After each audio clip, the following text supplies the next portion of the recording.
नंतर. So good morning dear students, good morning to all of you, good morning to all the live streaming students and the PDGD students. Let's get started. मैं कल जो question कर रही थी अरुण और बिमल का, तो वो मैं क्वेश्चन कंप्लीट करती हूँ, right. So let's complete Arun and Bimal वाला क्वेश्चन.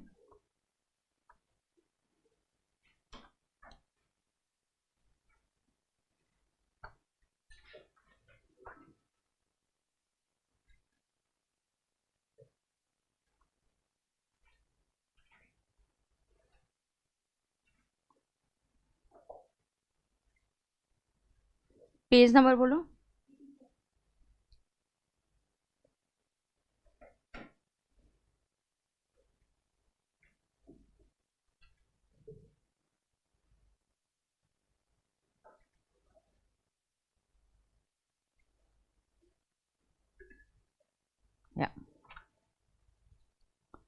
चलो एक हाथ दो ही, फिर उसके बाद जो एक क्वेश्चन कैडबरी वाला है वो होमवर्क के लिए दूंगी. I will just discuss pre construction interest and all that stuff. Only that is remaining and what ever is remaining मैं कवर करती हूँ. ठीक है, चलो.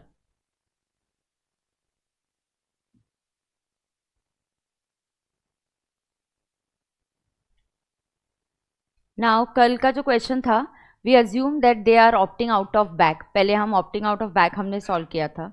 ना ऑप्टिंग आउट ऑफ बैक में we got this answer. Opting out of back में हमने यहाँ थे हम लोग, तो अरुण और विमल ने अगर ऑप्ट आउट ऑफ बैक किया तो उनको एटीसी भी मिलेगा. तो now what is the ATC, let us understand. क्या हुआ? नहीं ऑन है तो उसको बोलना चाहिए ना तुमने. कब से मेरा स्क्रीन तो चालू है, इधर भी स्क्रीन आ गया है.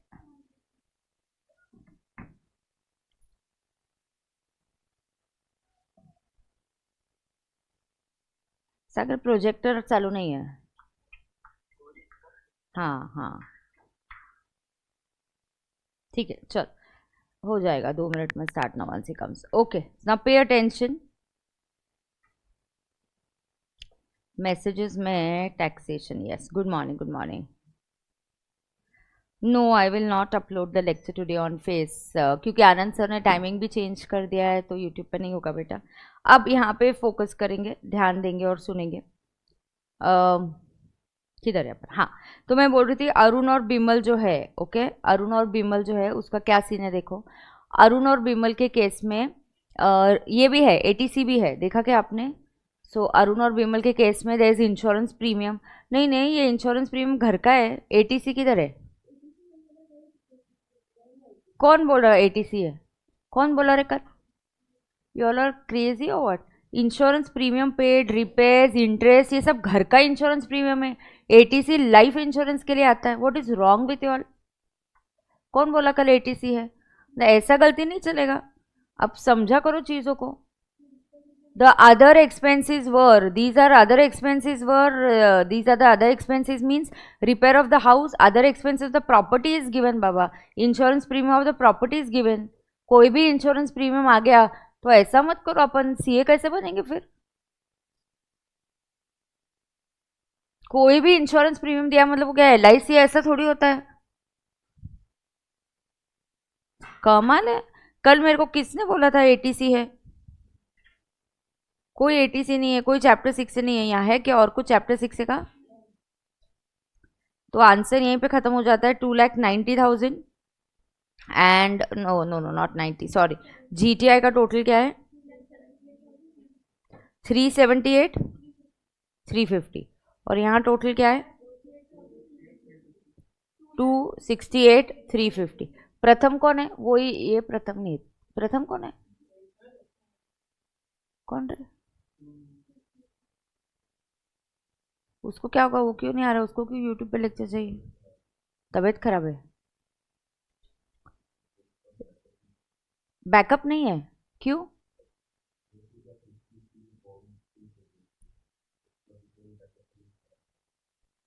इतना उसने ऑलरेडी 30, इतना क्लास को आया ही नहीं है क्या वो? तो क्या हुआ? तो बैकअप उसको बढ़ा के दे देंगे ना. ऐसा इशू है तो प्रथम तो मेरे से आके मिल तो से. किधर है वो? अभी लेक्चर भी नहीं कर रहा है. मुझे बोलना चाहिए ना, मैं तुरंत करवाती ना। कल वो आएगा ना क्लास में, उसको बोलो मुझसे मिलने के लिए। हाँ। अब let us say if he opts out of back, इधर ही, ये एचपी पॉजिटिव है क्या? हाँ, तो if you opt out of back तो कुछ डिफरेंस नहीं होने वाला है, सेम आंसर है। If you opt in for back, answer same ही रहने वाला है। बैक में क्या अलाउड नहीं होता? एसओ का इंटरेस्ट अलाउड नहीं होगा, तो चेंज होगा ना फिर। हाँ, रुको, चेंज होगा ना फिर, एचपी का वर्किंग बदलेगा ना इधर। ये एसओ का इंटरेस्ट अलाउ नहीं होगा, this will change if you opt for back. Okay, पहले विदाउट बैक आंसर हो गया क्या सबका कंप्लीट? हाँ। Now if you opt for back, if arun and if arun and bimal opt for back,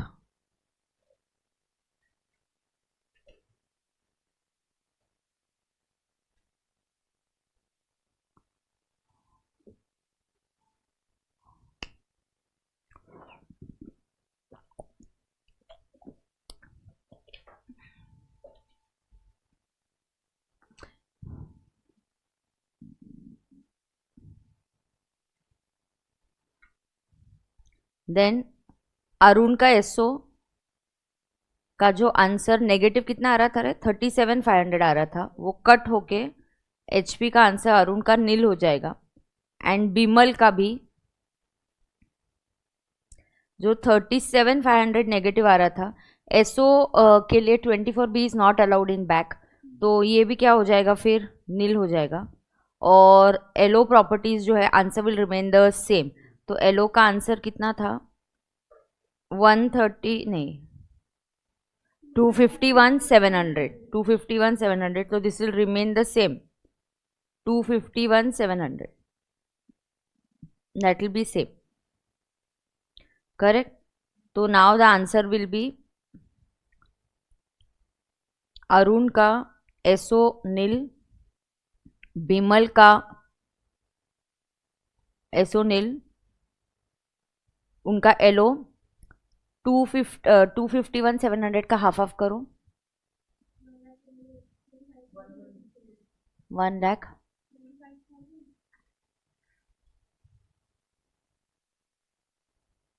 तो इनका एचपी आंसर आएगा 125,850। You have to write a note. Plus होगा क्या?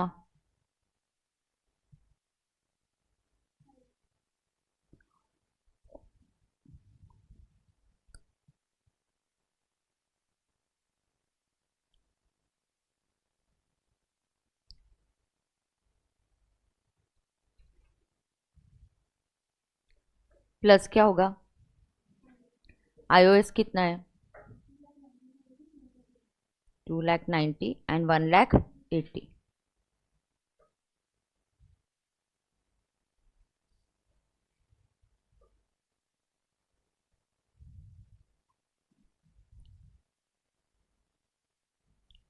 Is my total right? Just check. And then you must write a note under section 115 back, interest on borrowed capital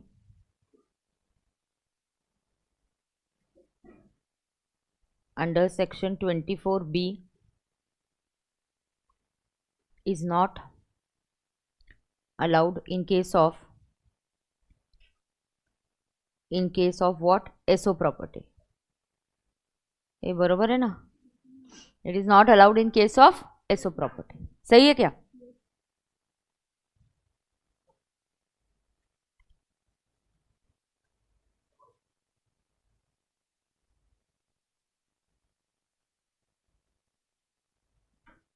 किसी को कोई problem है क्या?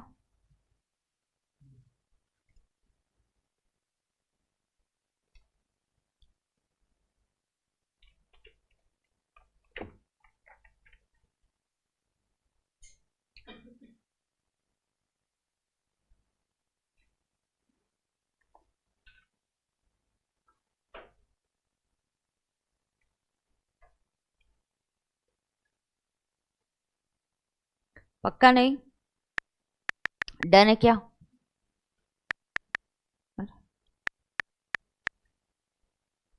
ये वाला डन ना, चेक। अब सुन के लो, थोड़ा सा मैं इसके बारे में बता देती हूँ। 150 नहीं, क्या बोलते हैं, pre construction interest. Yes, that's the major part remaining now. Pre construction interest बता देती हूँ मैं अभी। अब सुन के लेना, प्री कंस्ट्रक्शन इंटरेस्ट का लॉजिक क्या रहता है। Now come back to here.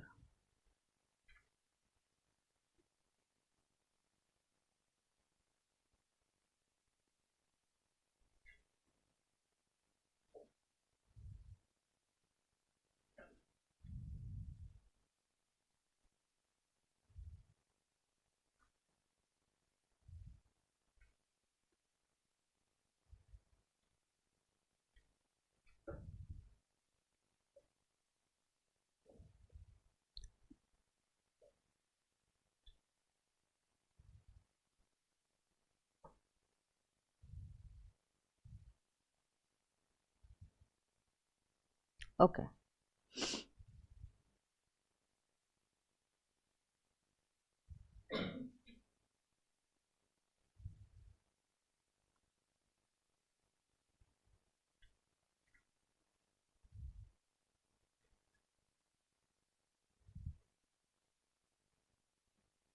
all right, so here it comes. Now just have a look at this. I'll explain you quickly pre construction किस टाइप से क्वेश्चंस आते हैं, फिर एक रोहिणी सालवी का भी वो क्वेश्चन है, वैसे करेंगे, बट पहले मैं थोड़ा सा लॉजिक आपको बताती हूँ ना। जब भी हम इंटरेस्ट की बात करें, it also includes the pre construction interest. तो जब भी मैं भी किसकी बात करते हैं इंटरेस्ट की, it always includes pre construction interest. ना प्री कंस्ट्रक्शन इंटरेस्ट क्यों आता है, मैंने लोन पहले ले लिया लेकिन घर का कंस्ट्रक्शन बाद में हुआ, प्री कंस्ट्रक्शन वर्डिंग ही वैसे, तो कंस्ट्रक्शन होने से पहले वाले लिया वाला मेरा लोन होता है ना। प्री कंस्ट्रक्शन में प्रॉब्लम क्या होता है, आपने बैंक को इंटरेस्ट दे दिया लेकिन इनकम टैक्स वो अलाउ नहीं करता है। क्यों अलाउ नहीं करता, क्योंकि आपके पास घर ही नहीं है। द फर्स्ट 3 कंडीशंस जो है कि when will the income, HP का दरवाजा कब खुलेगा, 1 there is a house property, 2 assessee is the owner, and 3 you are not using it for your own business or profession। तो अगर आपने घर ऑलरेडी पहले ही ले लिया, मतलब बुकिंग अमाउंट दे दिया, लेकिन कंस्ट्रक्शन कंप्लीट हुआ 3 साल बाद, जस्ट अंडरस्टैंड, ईयर 1 में लोन लिया, ईयर 2 में लोन लिया, ईयर 3 में भी लोन लिया हुआ है, ये लोन 10-15 साल के लिए चालू है। तो ईयर 1 में ईएमआई पे किया, ईयर 1 में इंटरेस्ट पे किया बैंक को, बैंक बोलेगी तुम्हारा घर रेडी है क्या नहीं, उससे हमारा लेना देना नहीं है, तुमने हमसे लोन लिया तो तुमको क्या देना पड़ेगा, इंटरेस्ट देना पड़ेगा ना। ईयर 1 में आप बैंक को इंटरेस्ट देते हो, ईयर 2 में इंटरेस्ट देते हो, ईयर 3 में देते हो, लेकिन घर आपका रेडी होता है ईयर 4 में। तो इनकम टैक्स बोलता है ईयर 4 से तुम्हारा इनकम फ्रॉम एचपी का वर्किंग चालू होगा, क्योंकि पहले 3 घर में आपका घर रेडी है ही नहीं। तो इस ईयर 1, ईयर 2, ईयर 3 के इंटरेस्ट का प्रॉब्लम क्या है, इंटरेस्ट जो तुमने बैंक को दे दिया, बुक्स में एंट्री हो गई, लेकिन इनकम टैक्स में वो कंसिडर नहीं हुआ, ऐसे इंटरेस्ट को बोलते हैं प्री कंस्ट्रक्शन इंटरेस्ट। तो ऐसे इंटरेस्ट को इनकम टैक्स बोलता है, will allow it to write it off over a period of 5 years। So will allow this interest to be return off over a period of 5 years। तो ये जो भी pre construction interest है, आप इसको 5 साल में राइट ऑफ कर सकते हो। तो माने when ever you have interest now, interest on borrowed capital, so whenever I say 24B, okay, so whenever I say 24B and in 24B I say interest on borrowed capital, तो ये जो interest on borrowed capital है, it will always have 2 things, and इसमें एक फंडा होगा ए, इसमें से आएगा करंट ईयर का इंटरेस्ट, पहले एक इसमें से क्या आएगा, करंट ईयर का इंटरेस्ट आता है। तो करंट ईयर मतलब अभी भी लोन चल रहा है तो आप उसका इंटरेस्ट दे रहे हो, और बी आता है प्री कंस्ट्रक्शन इंटरेस्ट। तो ये जो प्री कंस्ट्रक्शन इंटरेस्ट होता है, ये कितना पोर्शन आता है, ये 1/5 आता है। तो प्री कंस्ट्रक्शन इंटरेस्ट का 1/5 portion will be considered here. तो ऐसे मिला के जो आएगा, this will be your total interest. और अगर ये एसओ प्रॉपर्टी है तो इस टोटल इंटरेस्ट पे लिमिट आएगा 2 लाख का या 30,000 का। समझ में आ रहा है क्या? So this is pre construction. So pre construction के लिए मैंने दिया एक फॉर्मूला। फॉर्मूला जनरली यूज होता है, कभी कभी जैसे रोहिणी रवि या क्या क्वेश्चन है उसका, एक रोहिणी का क्वेश्चन है, हाँ, तो एक रोहिणी का क्वेश्चन है जहाँ फॉर्मूला नहीं यूज होगा, वहाँ लॉजिक यूज होगा। यहाँ फॉर्मूला यूज किया वाला कोई क्वेश्चन दिख नहीं रहा है मुझे लगा एक एडिशनल क्वेश्चन आपको देना है, तो मैं एडिशनल क्वेश्चन आपको दे दूंगी। अब यहाँ पे करंट ईयर का इंटरेस्ट आएगा प्लस प्री कंस्ट्रक्शन इंटरेस्ट। मुद्दा देखो मेरा, प्री कंस्ट्रक्शन इंटरेस्ट का लोन कहाँ से स्टार्ट, इंटरेस्ट, मुझे एक चीज बताओ बेटा, आपका इंटरेस्ट कहाँ से स्टार्ट होता है? योर इंटरेस्ट स्टार्ट्स फ्रॉम ठीक है, आपका इंटरेस्ट जो है वो कहाँ से स्टार्ट होगा? आपका इंटरेस्ट जो है it will always start from date of taking the loan. So it will always start from what date? The date of taking the loan.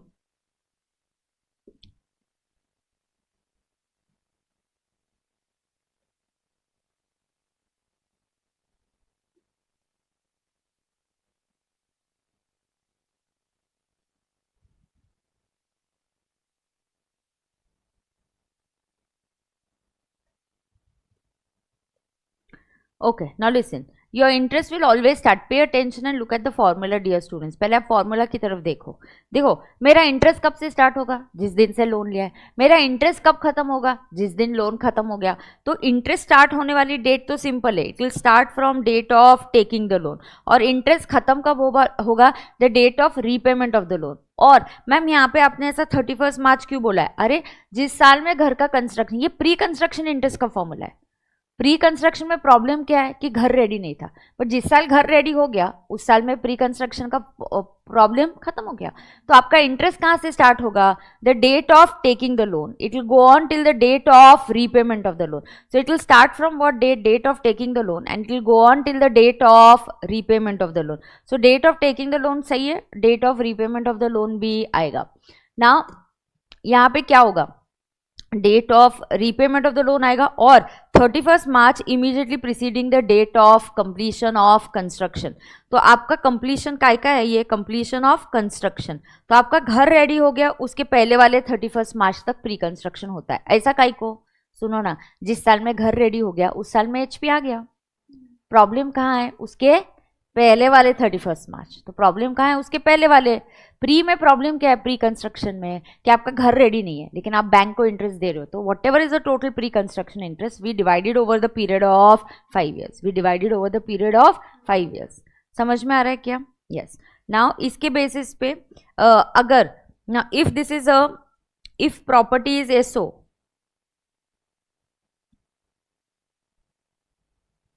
Then total interest should be within ये जो total है, ये total interest should be with in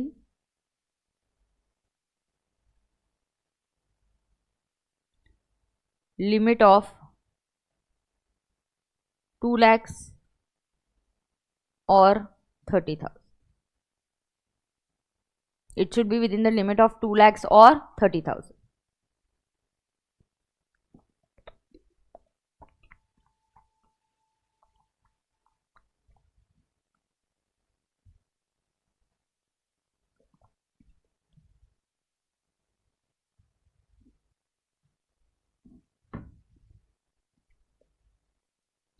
It should be within the limit of 2 lakhs or 30,000. सही है क्या? ठीक है. अब सुनो और एक बात मैं आपको बताती हूँ. अब ऑफकोर्स इंटरेस्ट का वर्किंग करेंगे, लेकिन और एक मुद्दा जो मुझे आपको बताना है is some cases where your GAV will be nil. Some cases जहां क्या होने वाला है? Where GAV is nil. बराबर है क्या? सो देर आर सम केसेस जहां पे क्या होने वाला है? GAV is going to be nil. हाँ, अब कौन से केसेस में GAV nil होता है बोलो? If house property is self occupied. Okay, so we know if HP is self occupied the GAV is nil. दूसरा, if house property is let out and it is vacant and it remains vacant for 12 months. ये ना assessing officer को prove करना थोड़ा सा मुश्किल होता है, वो जल्दी से नहीं मानेगा प्रैक्टिकली, क्योंकि ये वो बोलेगा कहाँ घर रेंट पे देना था, ब्रोकर दिखाओ, क्यों घर रेंट पे नहीं दिया था, क्या तुमने NoBroker.com या और किसी भी जगह पे तुमने अपलोड किया था कि घर रेंट पे देना है क्या, कहाँ एडवर्टीजमेंट दिया था, दिखाओ. उसको प्रूव करना पड़ेगा आपको. ठीक है. तो when the property is SO the GAV is nil. Okay, एक ही सेकेंड ना.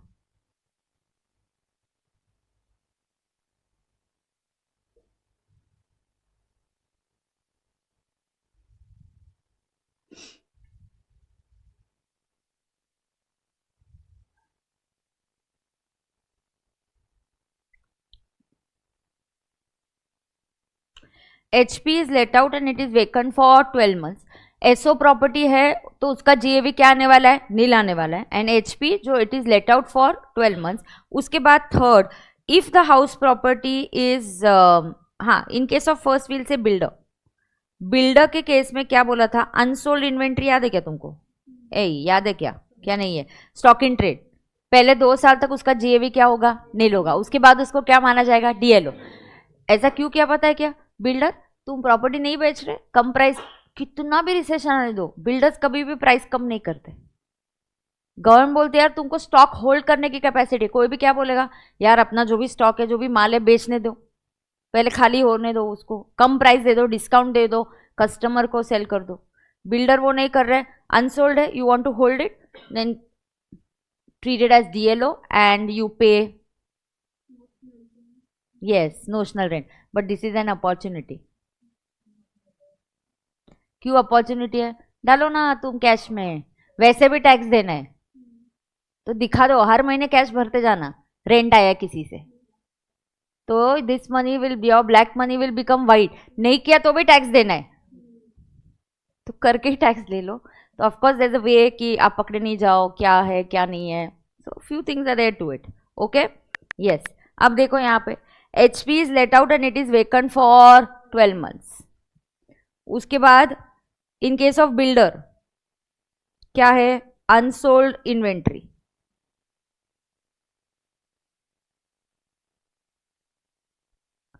आपका क्या है बिल्डर के केस में, unsold inventory. So whatever is your unsold inventory for first 2 years, its GAV is nil. उसके बाद fourth case,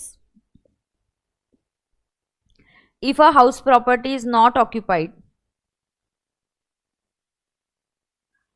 due to your business or profession, due to your business, profession या employment, आपका job है, आपका पूना में घर है लेकिन आपको मुंबई में ट्रांसफर कर दिया, कोई बात नहीं. तो पूना का घर अगर जेन्युइनली वेकेंट पड़ा है और इससे आप रेंट पे नहीं दे रहे हो, एक्चुअली रेंट पे नहीं दे रहे हो, तो इसको भी एसओ मान लेंगे. वो अलग से थर्ड एसओ नहीं है, ये फिर भी 2 एसओ में ही फिट होना चाहिए.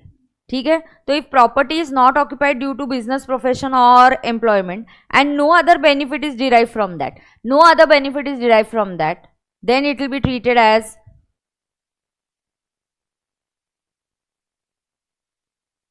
तो इसमें से क्या हो रहा है, no other benefit is derive from that.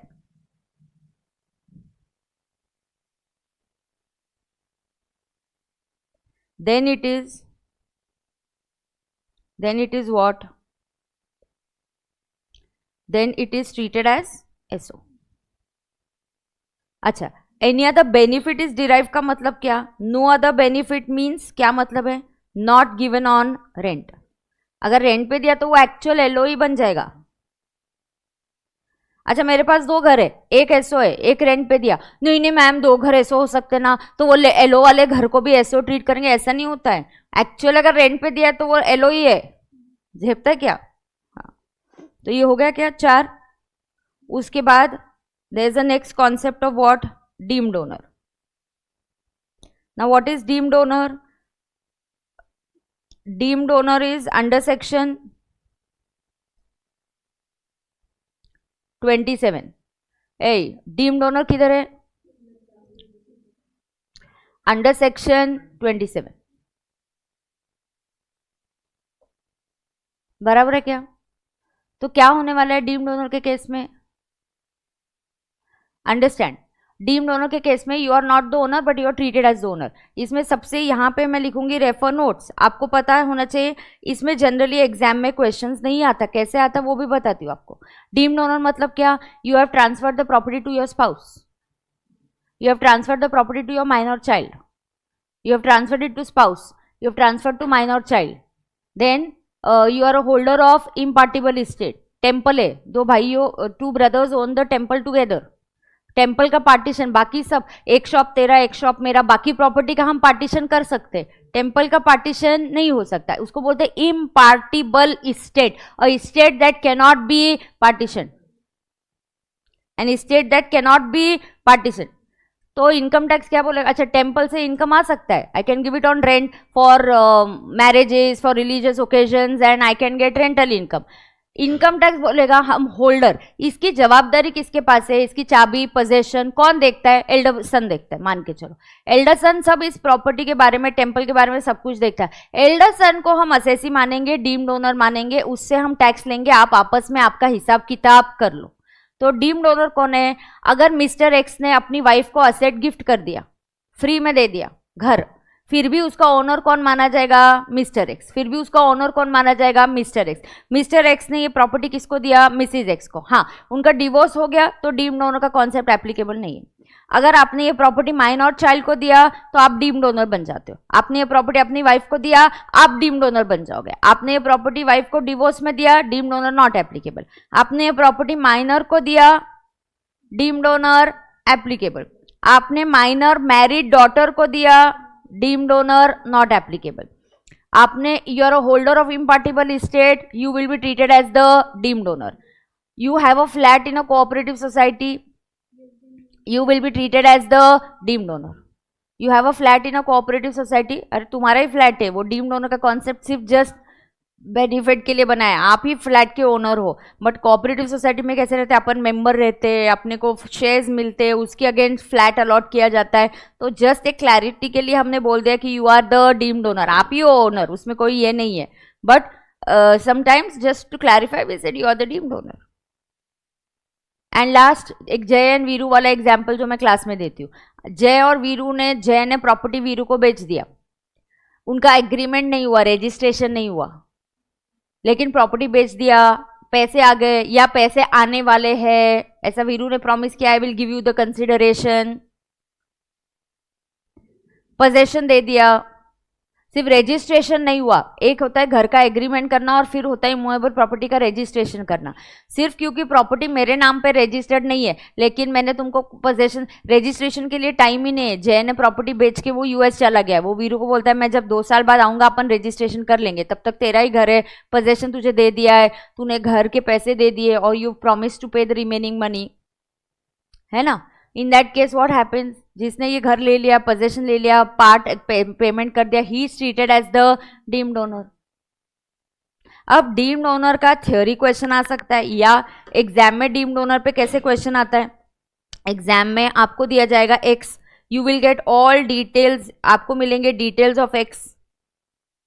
मान के चलो डिटेल्स ऑफ एक्स मतलब फॉर एग्जाम्पल क्या हो सकता है, बिजनेस, बिजनेस डिटेल्स आएंगे। क्या डिटेल्स आएंगे, बिजनेस के डिटेल्स दिए जाएंगे, पीजीबीपी दिया जाएगा और नीचे एक एडजस्टमेंट देंगे, mister X gifted house property to missus X. आपका क्लबिंग हो गया है, तो आपको पता है एचपी को छोड़ के और कोई असेट दिया तो क्लबिंग होता है, और एचपी दिया तो डीम्ड ओनर होता है। तो यहां देखो एडजस्टमेंट क्या है, mister X has gifted HP to missus X, so and Mrs. X gets a rent of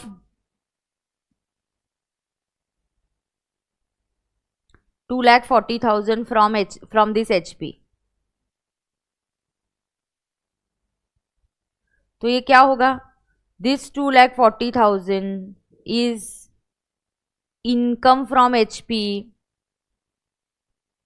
in the hands of Mr. X, because Mr. X is the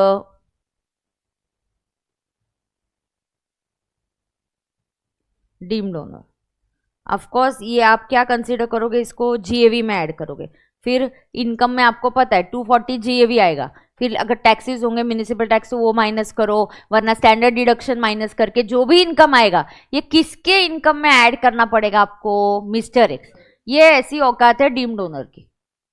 ऐसा क्वेश्चन आएगा, या तो आपने माइनर को घर दे दिया। क्लबिंग में भी आपको दिखाया था, वो क्लबिंग का मेरा लेक्चर बहुत अच्छा है, वहां पे मैंने आपको एग्जाम में कैसे सवाल पूछे जाते। एक राजेश, वो मिस्टर एक्स ने लोन दिया, वाइफ को पैसे दिए, वाइफ ने आगे राजेश को दिया, ऐसा आरटीपी में आया हुआ है। ये भी जो मैं बोल रही हूँ आरटीपी एमटीपी में आया हुआ है। समझ में आया क्या, ठीक है, are we all done with this now. Theoretically अभी देखो एचपी में क्या बचा है, क्या एचपी में 3 कंडीशंस हो गए, बिल्डर वाला पार्ट हो गया, एलओ प्रॉपर्टी वो प्लॉट ऑफ लैंड हो गया, सबलेटिंग बता दिया, जीएवी कैलकुलेशन बता दिया, municipal tax, standard deduction, interest on borrowed capital बता दिया, प्री कंस्ट्रक्शन बताया। थ्योरी पे पहले देखो कुछ बचा है क्या, then whatever question are remaining I will see to it.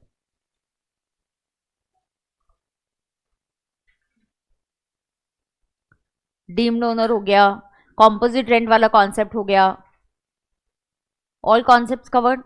Yes. Now let me just see what all questions we have. We'll do, I feel I want to give you an additional question, I will हाँ of course in pre construction just remember one thing, इधर ही क्योंकि note कर सकते हैं उसको। Pre construction में एक मुद्दा आपने याद रखना चाहिए, सपोज इफ प्रॉपर्टी का कंस्ट्रक्शन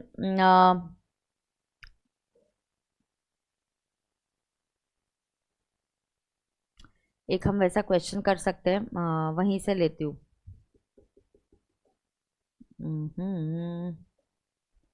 ठीक है, एक प्री कंस्ट्रक्शन पे एक्स्ट्रा क्वेश्चन ले लूंगी, तो I think that way done. मुझे एक प्री कंस्ट्रक्शन के बारे में कुछ बताना है, वो क्वेश्चन के फॉर्म में ही बता देती हूँ आपको। तो फटाफट मुझे क्वेश्चन अभी एचपी कंप्लीट करना है, तो इनफैक्ट एचपी कंप्लीट करके आपका वो जो कंबाइंड क्वेश्चन के 2 है वो भी मैं बाद में बीच में चेक करके ले लूंगी। आपका कंबाइंड क्वेश्चन 2 मैंने आपको दिए ना होमवर्क के लिए, किया है क्या आपने सॉल्व?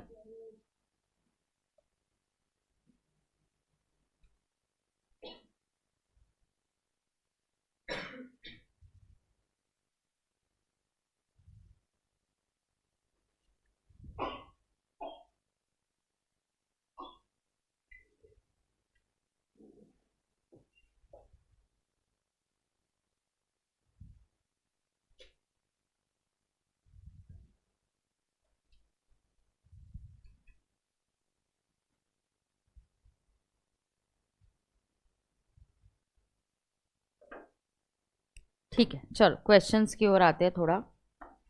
रोहिणी वाला क्वेश्चन पढ़ो, missus Rohini Ravi. This I give you for homework, ये किस पे कैसे बेस्ड है वो आपको बताऊंगी मैं, ये होमवर्क के लिए है आपका। कौन सा क्वेश्चन है ये? क्वेश्चन नंबर 5 आपका होमवर्क के लिए है। Rohini Ravi question number 6, I will do it right now. So question number 5 जो कैडबरी क्वेश्चन है, ऑफकोर्स मैं आपको हिंट दूंगी और फिर बताऊंगी वो कैसे सॉल्व करना है, और आएगा फिर आपका question number 6। So quickly read question number 6। Arun वाला क्वेश्चन हो गया है, क्वेश्चन 8 हो गया है, क्वेश्चन 9 भी हो गया है।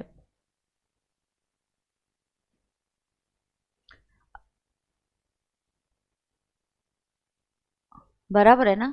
तो आई थिंक रोहिणी वाला क्वेश्चन करने के बाद, नको थोड़ा रहने के, रोहिणी वाला क्वेश्चन करने के बाद अपन क्या करेंगे, हाँ फिर मैं आपको एक प्री कंस्ट्रक्शन पे मुझे एक क्वेश्चन लेना है, वो मैं मेरे रेगुलर क्लास का छोटा सा क्वेश्चन है वो हम यहाँ पे करके लेंगे, और इस क्वेश्चन के आपको हिंट देंगे, मैं कंप्लीट कर दूंगी, then I will start agricultural income. और नहीं, मैं आपको एक लेक्चर देने वाली हूँ आईटीआर का, तुझे नहीं समझता है ना ऑनलाइन, आखिरी में तेरे साथ करूँगी चाहे तो, क्योंकि I can't stop. Why? GST start करने का है, यू अंडरस्टैंड कि my subject is very vast. Have you seen कि मैं इतना, मेरे को आज भी ऐसे लग रहा था कि आई एम वेरी टायर्ड, मैं क्लास लूँ कि नहीं, ऐसी मेरी बहुत इच्छा हो रही थी कि एक दिन मैं ब्रेक लेके, कल से मेरा अर्ली मॉर्निंग क्लास है, but I said no, syllabus बहुत वास्ट है बेटा। तुमने देखा होगा कि मैंने बहुत कम छुट्टियाँ दी है आपको, और मैं रेगुलरली क्लास आपका इसीलिए ले रही हूँ क्योंकि सिलेबस बहुत है अपना। टैक्स इज लाइक 2 सब्जेक्ट्स ना बेटा, so I have to finish 1 subject and I have to start with another, ठीक है? तो आईटीआर वाला मैंने देखा टीडीएस का लेक्चर 13 घंटे का है, तो 13 आवर्स नहीं लगेंगे टीडीएस को, तो मैंने कल एनालाइज किया कि unnecessarily I don't want to give you a 13 hours lecture and say TDS I will do with you, and ITR I saw it's just a 3 hours lecture, तो 3 आवर्स का लेक्चर, उसके साथ ना मैंने नोट्स लिखवाए class में, तो फिर क्या होता है जब आप लिखते लिखते जाओगे तो आपको ध्यान में आएगा, फिर भी आपको कुछ इशू है तो मैं आखिरी में करूंगी, but see I have to finish income tax and I have to start with GST, तो वो भी है ना अपने को बेटा। और क्या है, rather I tell you I want to do this on YouTube ही, मुझे मेरे रेगुलर क्लास और आपका भी, I want to do 2-3 paper solving, मतलब ये चैप्टर बहुत खेल लिया, अभी वो नहीं करना है यार अपने को किस पे फोकस करना है कि चलो 2 साल 2 एमटीपी ले लेते हैं, 2 साल के पेपर सॉल्व कर लेते हैं, वो मजा है ना। तो I want to do that I will do here only with you, and I will put it on YouTube पे डालूंगी, तो मेरे रेगुलर क्लास के भी बच्चे करेंगे, तो वो मुझे करना है आपके साथ। अंडरस्टैंड कि मेरा इच्छा बहुत ज़्यादा क्या है कि मैं वो कब स्टार्ट करती हूँ, ठीक है। तो वो कब कर पाऊंगी कि अपन ये चैप्टर चैप्टर खेलना भी बंद करें। बट ऑफकोर्स कैपिटल गेम्स बचा है, वो मैं कराऊंगी आपके साथ। Of course it's a big chapter, I will do, yes I know. बच्चा क्या क्या है वो मुझे पता है, डोंट वरी। रेसिडेंशियल भी मैं कराऊंगी आपको।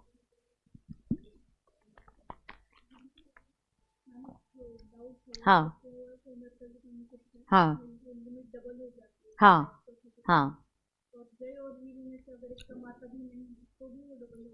हाँ, whether you own or you don't own, that's not the thing. Because you don't own a house, her question is about co-owner, कि जय और वीरू co-owner है। जय के लिए भी लिमिट 2 लाख, वीरू के लिए भी। बेनिफिट है, ये सबको देंगे ना। हाँ बट तुमने उतना लोन भी दिया होगा ना, लोन लिया होगा तो ही वैसा है ना। Of course both see benefit जय को और वीरू को दोनों को मिलना चाहिए। बेनिफिट घर के लिए थोड़ी है, बेनिफिट व्यक्ति को दे रहे हैं। हाँ अच्छा, तुम्हारा लर्निंग में अभी क्या क्या हो गया? सैलरी पिटपैट हो गया क्या तुम्हारा? अलाउंसेस परक्विजिट्स हो गया क्या? डिडक्शन हो गया क्या तुम्हारा? एचपी तो बहुत सिंपल सा पार्ट है आपका। अब फिर से कल आप पीजीबीपी के अलाउेबल एक्सपेंसेस डिसअलाउेबल के लिस्ट बनाओगे क्या? ए पीजीबीपी फिर से करो, भूलने से पहले और एक बार करो। क्या करोगे आप? अलाउेबल डिसअलाउेबल की लिस्ट बना लो। बना लोगे क्या? यस चलो चलो ये कंप्लीट करती हूँ, तो at least today I can start with agree.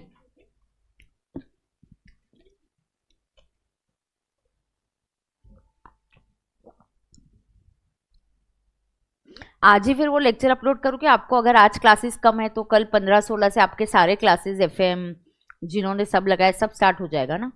तो एग्री का आज अपलोड करके रख दूं क्या यूट्यूब पे? Agri I keep it on YouTube for 2-3 days. तो आपको आपके शेड्यूल के हिसाब से जैसा देखना है। नहीं एग्री नहीं, सॉरी सॉरी, आईटीआर एग्री तो मैं कराऊंगी। Agree residential also regular class का लेक्चर नहीं दूंगी, time of waste of time होता है, उधर ज़्यादा टाइम लगता है, इधर फटाफट रिविजन होता है। So that makes a difference. तो रेसिडेंशियल भी मैं कराऊंगी, टीडीएस टीसीएस भी मैं आपके साथ यहीं पे करूंगी। ओके अब किधर है हम लोग? हाँ रोहिणी का क्वेश्चन पढ़ो तुम, चलो।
डन है क्या? पढ़ के हो गया?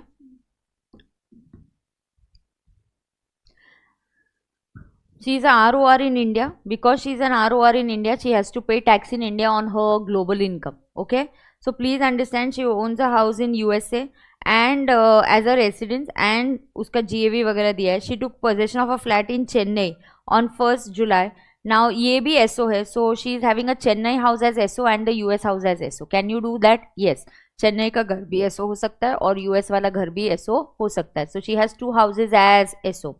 उसके पास है ना एक और म्यूनिसिपल वैल्यू और ये सब दिया है ना। ये पता है क्या क्वेश्चन में? ये याद रखना, प्रॉपर्टी टैक्स, सीवरेज टैक्स, ये वर्ड्स भी आए तो भी ये क्या होता है? Local taxes. हाँ ये अलाउ होता है, लोकल टैक्सेस होते हैं। नहीं नहीं, ये तो एसओ है, but what if you get a question where it's LO and you get sewerage tax, so I am you should know this कि sewerage tax is also nothing but local tax, तो local tax हम allow करेंगे क्या? Yes ना। 1 minute, ऐसे ही मुझे एक second एक याद आया यहाँ पे थियोरी पार्ट में एक और part, if you have a property outside India, that's also very important ना, ये एक और कॉन्सेप्ट है ना, house property outside India, how to calculate income नहीं क्या है ना। So if you have a house property outside India, तो उसका वर्किंग कैसे होगा? अगर house property is outside India, same working as a property in India, मतलब सेम मतलब क्या, वही जीएवी लेस म्युनिसिपल टैक्सेस ये सब। नाउ प्लीज अंडरस्टैंड, मैं ये थ्योरी में ये कॉन्सेप्ट पढ़ा रही हूँ, house property outside India. Now house property outside India में क्या होने वाला है? Same as the normal HP, मतलब नॉर्मल एचपी मतलब जो इंडिया वाला एचपी है, मतलब क्या, same format, GAV less municipal taxes, so this is, it is going to have the same format. And what is the same format? GAV less municipal taxes, NAV, standard deduction, interest on borrowed capital. इसमें सिर्फ ये याद रखना है, even local taxes paid outside, वहां पे भी local taxes होते हैं, सो local taxes paid in foreign country is also allowable, paid in foreign country, will it be allowable? Yes, it is allowable, ये अलाउेबल है, बिल्कुल अलाउेबल है ये। सो local taxes payable in foreign countries allowable, यहाँ सिर्फ ये है, even interest on borrowed capital is allowed.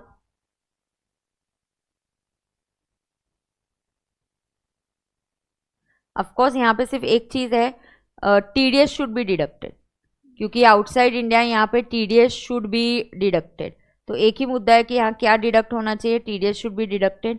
So local taxes allow होंगे, interest on borrowed capital allowed होगा, एंड स्टैंडर्ड डिडक्शन भी अलाउड होगा, स्टैंडर्ड डिडक्शन भी मिलेगा आपको 30% ऑफ एनएवी। हाँ, अगर आपकी ये एसओ प्रॉपर्टी हो गई तो स्टैंडर्ड डिडक्शन ऑटोमेटिकली जीरो हो जाएगा, लेकिन ये एलओ प्रॉपर्टी है तो ये होगा।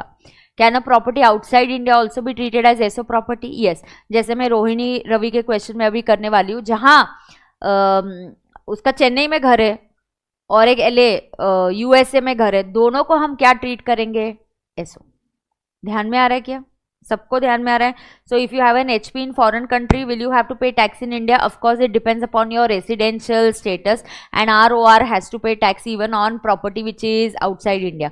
तो रेंट पे दिया होगा तो रेंटल आपको पाउंड्स वगैरह में दे सकते हैं, तो ऐसा हाउस प्रॉपर्टी आउटसाइड इंडिया में रेगुलर क्लास में सॉल्व कराती हूँ, बट सब कुछ सेम है, जीएवी लेस म्युनिसिपल टैक्स सब कुछ सेम है, सिर्फ यहाँ पे लोकल टैक्सेस की जगह पे लंदन के लोकल टैक्सेस होंगे, वहां का इंटरेस्ट ऑन बोरोड कैपिटल होगा, जो भी है वहां का वो भी अलाउ होगा, और बाय चांस ये फॉरेन करेंसी में दिया होगा तो आपको इसको इंडियन रुपीज में कन्वर्ट करना पड़ेगा। ध्यान में आ रहा है क्या ये आपको? Yes, okay. अब यहाँ पे देखते हैं, ये जो हमें क्वेश्चन सॉल्व करना है, इनकम फ्रॉम एचपी प्रॉब्लम्स। हाँ, now this is question number कौन सा है अपन हमारा? 6। तो पहले अपने को क्या कंप्यूट करने को बोला है? ये मेरे को income chargeable from HP, okay.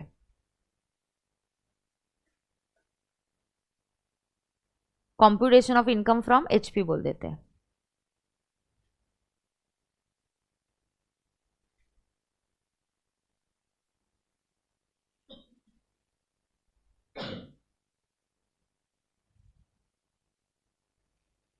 Computation of income from HP, correct है का?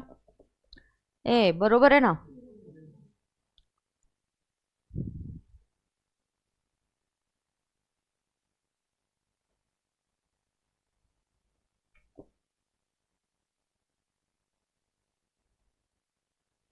चलो फैक्ट्स लिखेंगे। सबसे पहले क्या लिखेंगे अपन बेटा? Facts.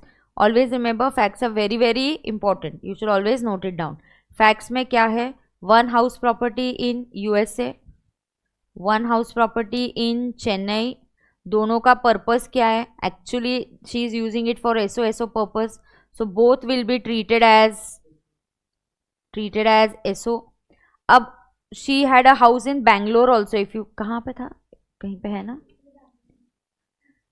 Yes, purchasing a flat, वो लोन वगैरह लिया है वो ठीक है। Now she had a property in Bangalore which was sold in March 2020। Now one house property Bangalore में तो अभी नहीं है, बट ये Bangalore property was sold and it was sold in March 2020, तो मैम वो क्यों दिया है? अरे उसमें से उसको क्या मिला? Arrears of rent. And arrears of rent चाहे वो प्रॉपर्टी हो या ना हो, it is taxable under income from HP, it is taxed in the year of receipt and 30% standard deduction is available.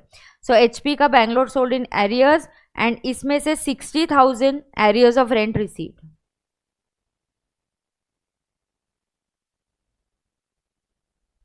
So this will be what? This will be HP income, बराबर ना?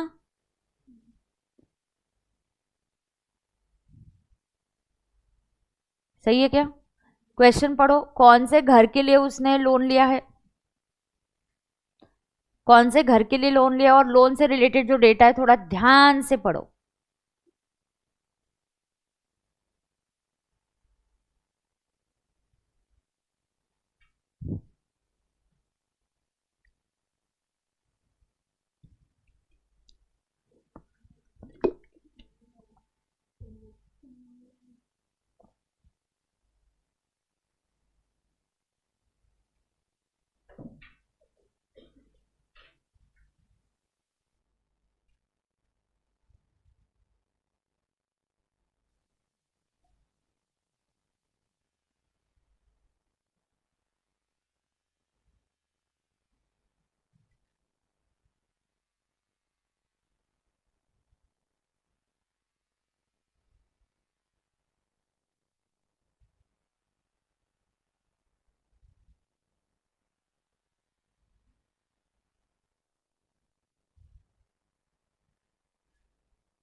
Done है क्या?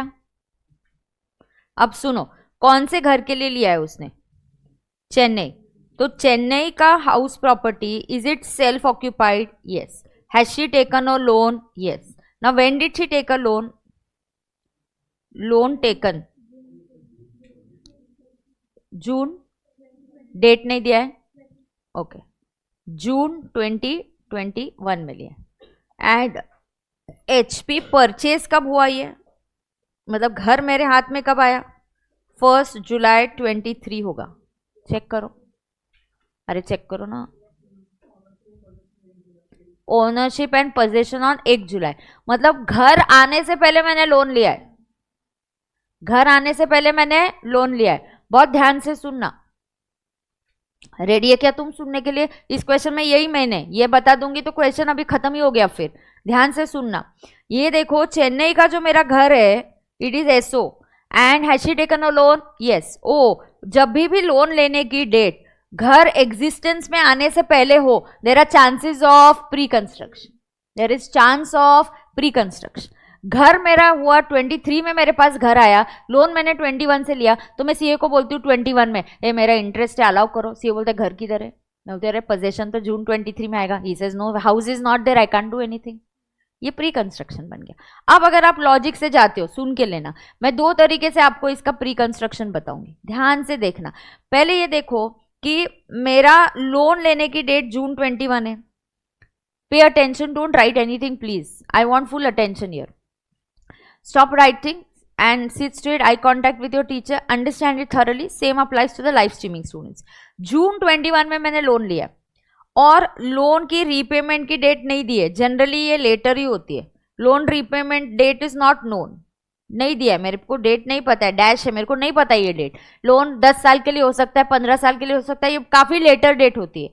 लेकिन और क्या होता है, मेरा 31 मार्च, मैं फॉर्मूला के थ्रू आपको सिखाऊंगी, फिर बिना फॉर्मूला लॉजिक के बेसिस पे भी दिखाऊंगी, दोनों तरीके से सिखाऊंगी। और how the formula helps you, I will do one more question of pre construction, then that HP part will be done.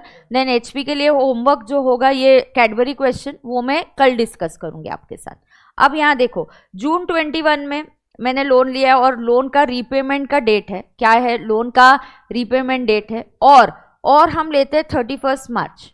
अब 31 मार्च कब लेते हैं? जब घर रेडी हो गया, उसके पहले वाला 31 मार्च। क्यों? क्योंकि जिस साल में घर रेडी हो गया उस साल में तो प्रॉब्लम नहीं है, प्रॉब्लम कहाँ है? उसके पहले वाले मार्च में। अरे जिस साल में घर रेडी हो गया उसके पहले का ही मार्च लेने का। क्यों? क्योंकि जिस साल में घर रेडी हो गया उस साल में घर है ना, वो साल कैसे प्री कंस्ट्रक्शन होगा, उसके पहले वाला ईयर प्री कंस्ट्रक्शन होता है. तो प्लीज अंडरस्टैंड द घर you took on 31st July 23. 31st जुलाई 23 के पहले आता है 31st March 23. Therefore, whatever interest is there from June 21 से लेके 31st मार्च, इन दोनों में से whichever is earlier लेना है, up to 31st March 23 will be called as pre-construction.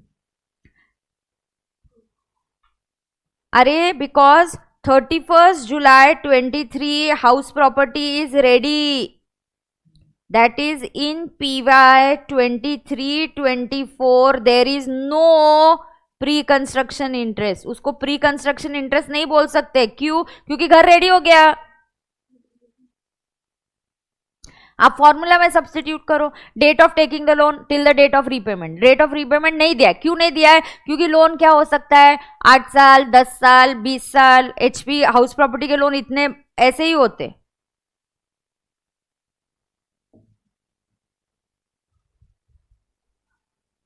इसने क्या बोला है, ऐसे भी कर सकते हैं.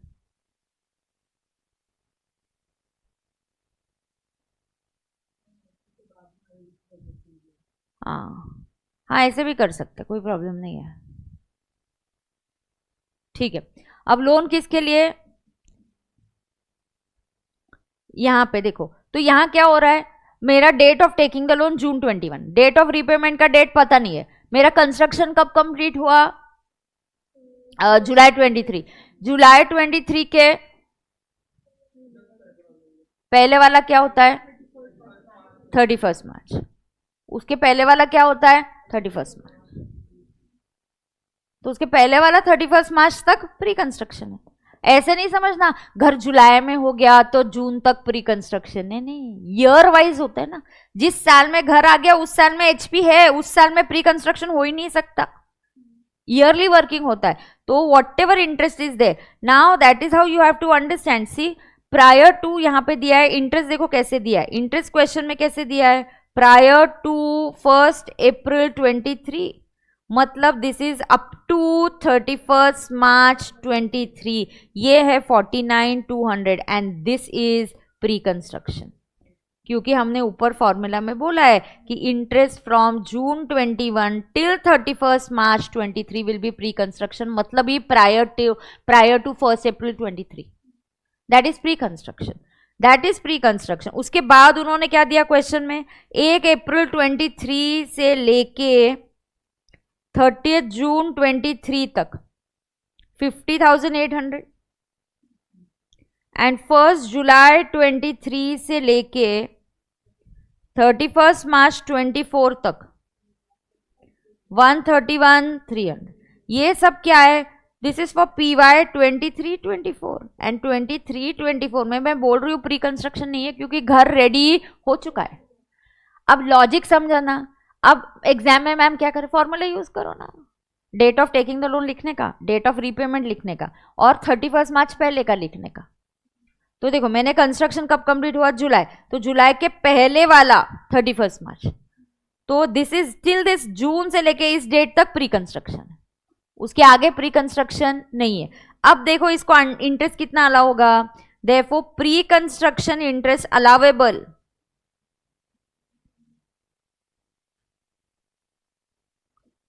which is 49,200 divided by कितना 9840 and plus whatever is the current year's interest. Current का नहीं, अच्छा ठीक है. अब that is how we are gonna get it. इसमें किसी को डाउट है क्या? तो ये देखो now you can just quickly write this down first. Quickly write it. तो मैं ये क्वेश्चन कंप्लीट करती हूँ.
हो गया।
सही है क्या?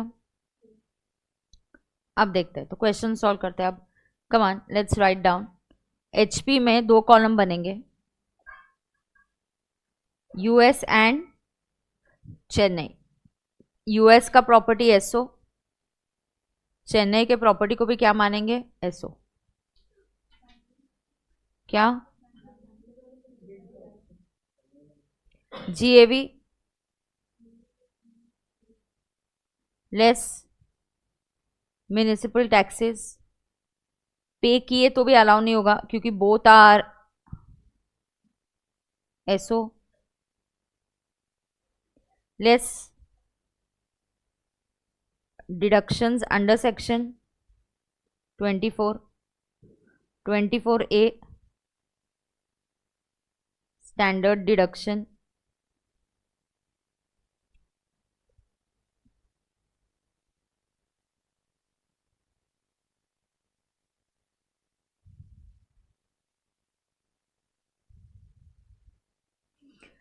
यूएस के घर के लिए नहीं है, अब इसके लिए यहीं पे वर्किंग करेंगे। प्री कंस्ट्रक्शन इंटरेस्ट हमारा कितना आया था? 9840।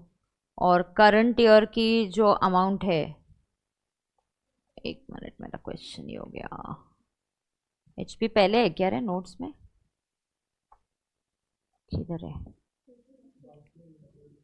हाँ, क्या? 87, ठीक है। और प्री कंस्ट्रक्शन में मैं लिखूंगी 50,800 प्लस 131,300, बराबर ना? तो टोटल बोल दो कितना आता है? 182 100। तो 182 100,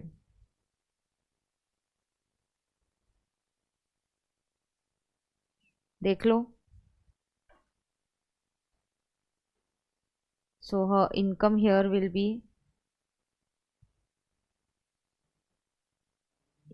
ये वाला नील, ये नेगेटिव 182 100, और प्लस हमें ऐड करना पड़ेगा एरियर्स।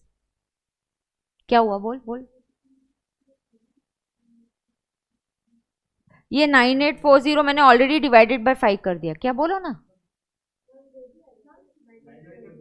हाँ ऑफ कोर्स वो भी ऐड करना है, ये सबका टोटल बोलना है। एक कौन है रही है?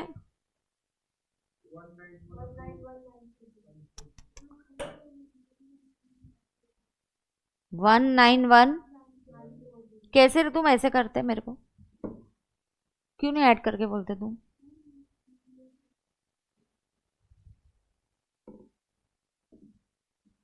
सब मैं उधर लिख रही हूँ, प्री कंस्ट्रक्शन करंट ईयर का टोटल बाहर आउटर कॉलम में सभी आएगा ना। 191,940 बराबर है क्या?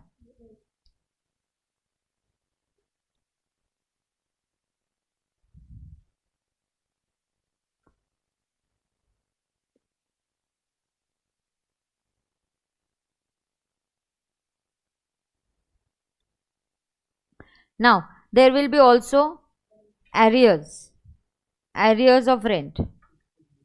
इनकम कितना होगा ये 60,000 लेस 30% स्टैंडर्ड डिडक्शन, तो ये कितना होगा 42,000. Therefore total income from HP nil plus 191,940 and plus 42,000, so that comes to how much 149,940 negative. बराबर है क्या? मेन इधर क्या था? Yes. Now if she has exercise the option of shifting out, would your answer change if she pays tax under a default tax regime? Now this is if she has shifted out of back. Under 115 back,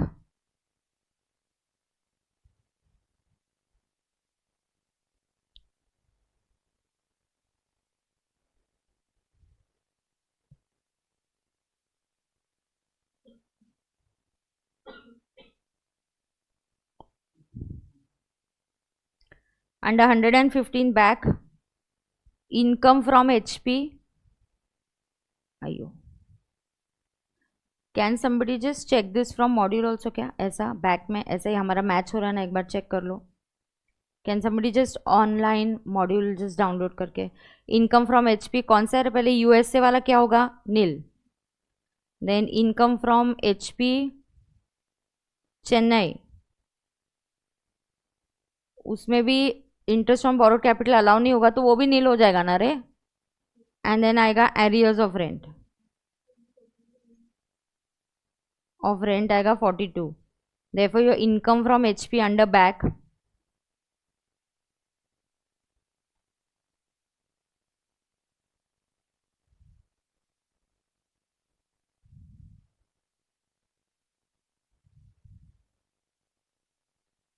please somebody just cross check and tell me.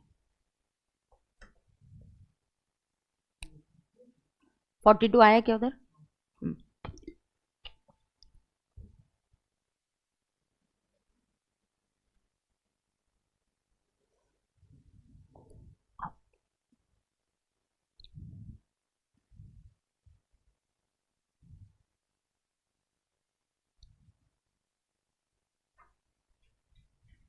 किसी को कोई problem है क्या?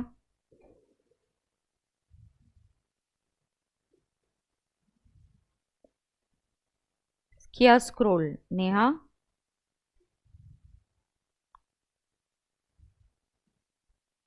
देख लो. हाँ हाँ, back में income normally ज़्यादा आती है. अगर किसी का लोन ही नहीं है, नॉट नेसेसरी सबका आता है, और कभी कभी इनकम ज़्यादा आने के बाद भी आई टेल यू ओवरऑल ना अबाउट 15 lakhs की इनकम होना तो बैक बेटर है. And back is better. Then you don't mind sacrificing also because वहाँ पे टैक्स स्लैब्स बहुत कम है.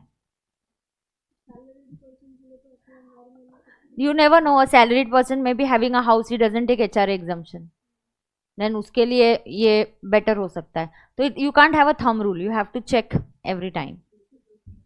हाँ, बस business people are not allowed to switch in switch out. Salaried person can switch in switch out.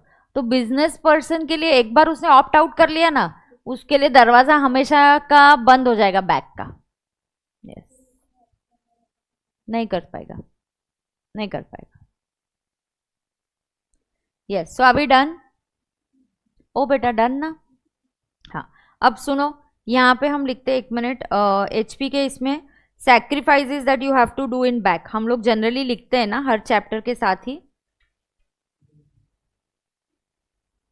Sacrifice in case of 115 back.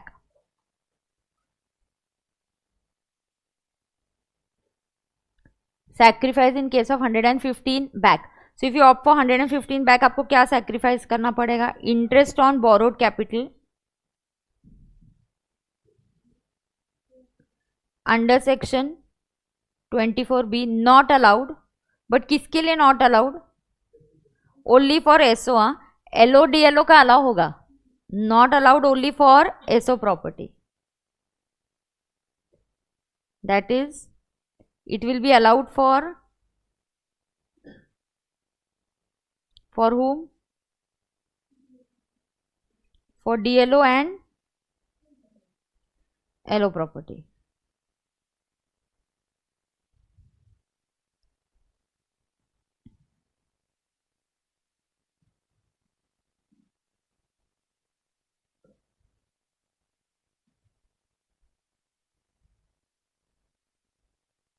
It will be allowed for DLO and LO property. और second sacrifice, loss from एक मिनट, interhead adjustment ऐसा wording बोलते हैं, interhead adjustment of HP loss not allowed under back.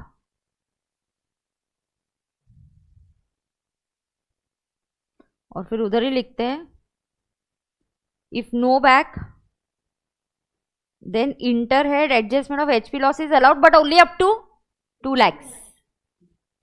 I know ये set of से भी related है बट HP से भी है, 2 बार लिखेंगे तो कुछ नहीं जाता है.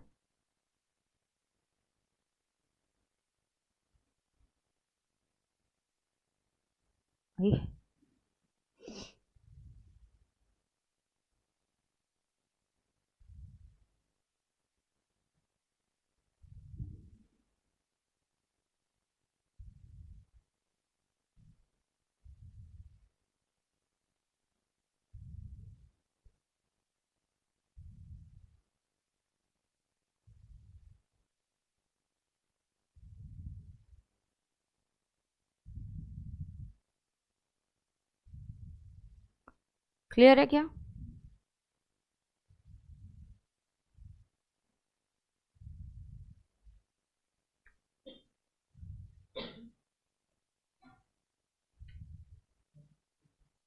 हाँ हाँ,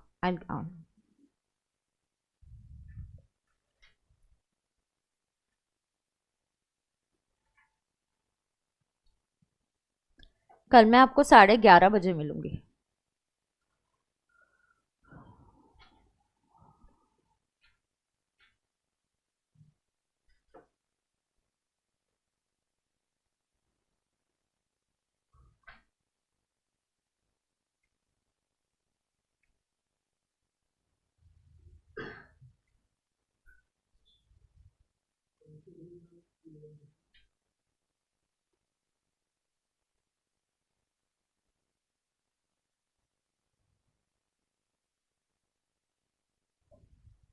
अभी डन?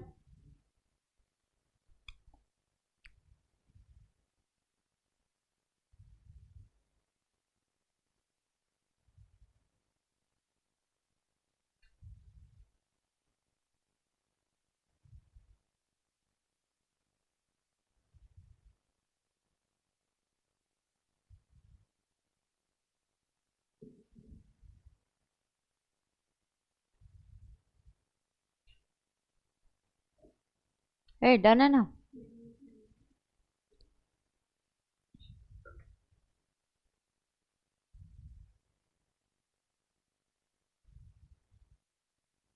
चलो एक क्वेश्चन में रेगुलर इसमें से. अच्छा एक और चीज आपको बताती हूँ सिर्फ HP में ही, यहाँ याद रखना, pay attention, if house property is bought in the middle of the year,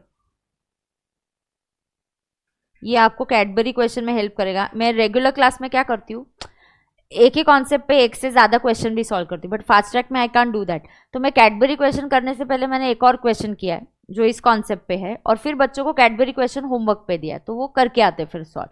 मैंने कॉन्सेप्ट आपके साथ लिया है, मतलब एक क्वेश्चन तो लिया ही है कैडबरी वाला, तो वो कौन सी कॉन्सेप्ट है वो सुनो, फिर कल तुम सॉल्व करके आओगे तो मैं डिस्कस करूंगी. Now if HP is bought in the middle of the year, अगर HP is bought in the middle of the year, now example, generally आज तक house property let's say in Pune, generally आज तक हम क्या करते हैं कि असेज के पास ऑलरेडी घर है, उसके पास चेन्नई में घर है, उसके पास US में घर है, उसके पास मुंबई में पूना में घर है, तो जनरली ये घर डे 1 से होता है, 1 अप्रैल से. But sometimes I can by the house in the middle of the year, so I can by the house property in Pune in on So example, I can buy the house property in Pune on 10th July, से not 10th नहीं, बहुत ही odd date हो जाएगा, on 30th नको, on 1st September 23. Any date can be done, any date. अगर मैंने घर 1 सितंबर को लिया, that means I am owner of this house for how many months? September, October, November, December, Jan, Feb, March. So I am the owner of this house for 7 months. So I am the owner of this house for 7 months. Then GAV will be calculated for 7 months because I don't own the house for 7 months, full year. ऐसा भी हो सकता है, मैंने ये घर Y से खरीदा, तो Y was the owner for 5 months and I am the owner for 7 months. So income has to be divided ना. Why should I pay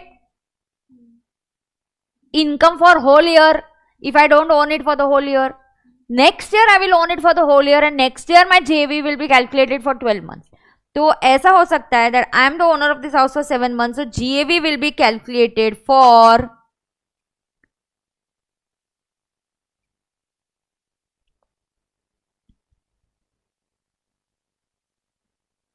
GAV will be calculated for 7 months. तो मैं बिल्कुल कोशिश करूंगी कि 7 महीने के लिए मैं क्या कैलकुलेट करूं, GAV. समझ में आ रहा है क्या? So step 1 will be for 7 months, step 2 will be for 7 months, step 3 automatically will then come for 7 months. तो आपका जो स्टेप 1 होगा, स्टेप 1 एंड स्टेप 2 अगर applicable, then this will also be for 7 months. ये भी आपको कितने मंथ्स के लिए कैलकुलेट करना पड़ेगा? 7 मंथ्स. हाँ, if you own it, you construct the property on 1st July, तो you are the owner for 9 months, then you will do the working for 9 months. सिर्फ GAV का, बाकी तो ऑटोमेटिकली लिंक्ड है ना. What is standard deduction? 30% of NAV. हाँ, municipal taxes payment basis पे allow होगा, जितना पे करोगे. आपने पहला भी पेंडिंग वाले ओनर का भी पे किया होगा तो भी पूरा आएगा, but municipal taxes are always allowed on payment basis. वो एक्चुअल बेसिस पे है क्या? नहीं. बट तुम ये सोचो ना, ये ऐसा लॉजिकल सही है. Let's say there is Jay and there is Viru. Jay owns the house for 5 months and Viru owns that house for 7 months. Jay ने बेच दिया, तो Jay should do the GAV calculation for 5 months and Viru ने middle of the year में खरीदा, so he should do the working only for 7 months. For that period he is the owner. Why will he pay GAV and expected rent for पूरा 12 months का क्यों calculate करेगा? वो सब कुछ उसने कितने मंथ्स के लिए कैलकुलेट करना चाहिए? 7 मंथ्स के लिए.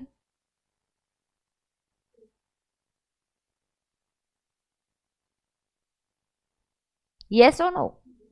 So he should do all this calculation for what? 7 months. ध्यान में आ रहा है क्या सबको? पक्का? Yes. तो so on and so forth. So this is very, but municipal taxes will be allowed on payment basis. मतलब जितना भी आप पे करोगे, that is whatever is paid.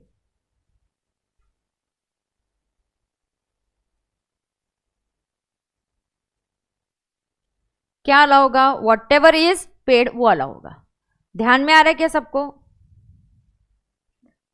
अरे ध्यान में आ रहा है क्या? नहीं आ रहा है? तो ऐसा ही है, उस क्वेश्चन में क्या है? A और B है, और A और B में से क्या है? एक व्यक्ति ने उसको कब ओन किया है? तो उस व्यक्ति ने क्या किया है? वैसे ही है वो प्रॉपर्टी.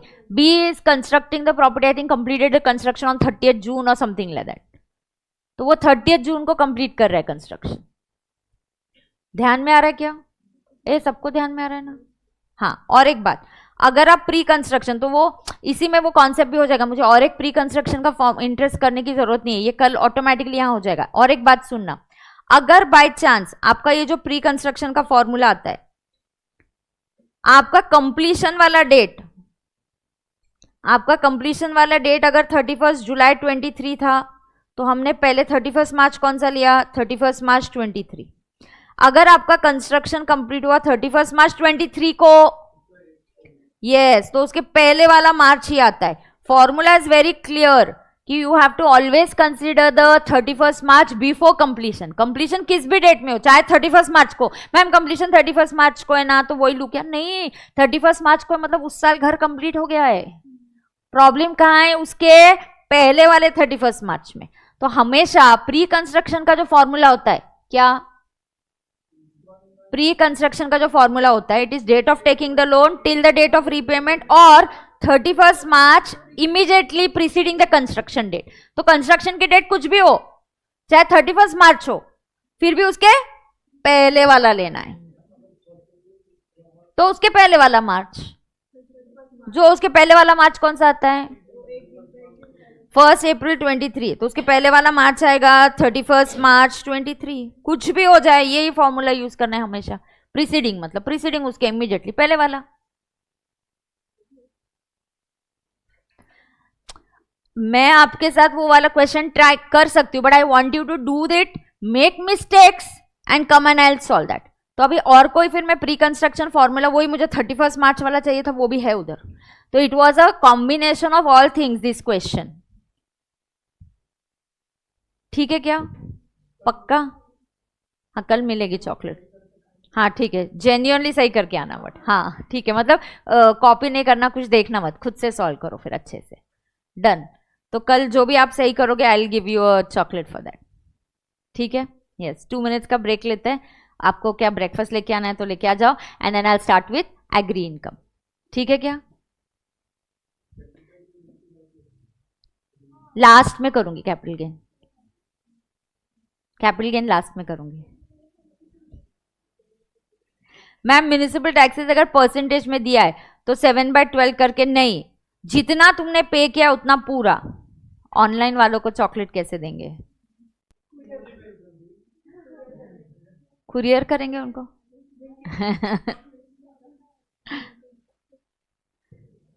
यस. चलो 5 मिनट्स का ब्रेक लेते हैं, एंड हम क्या कंटिन्यू करेंगे फिर? एग्री करेंगे. एग्री करेंगे. एग्री.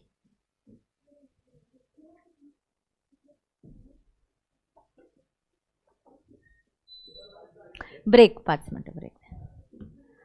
आनंद सर आधी घेणार होते, पण तिने आता खरा टाकला तर काय माहिती.